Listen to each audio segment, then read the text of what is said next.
আর যখন বাইক চাবি পাচ্ছে না, বাইক চাবি না পেয়ে তো শুধু বক্স। হ্যাঁ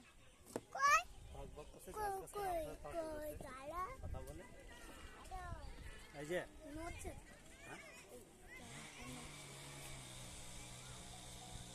বসিনি এখনো ভালো করে ভিডিওটা বন্ধ কর। ফোন নড়ছে না। চ ঘুরে আস ধরো লাগবে। চাবিটা দাও তো।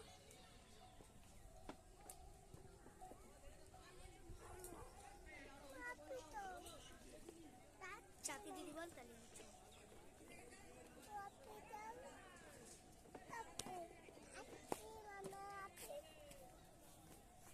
এটা ভালো হয়। ভালো জানি।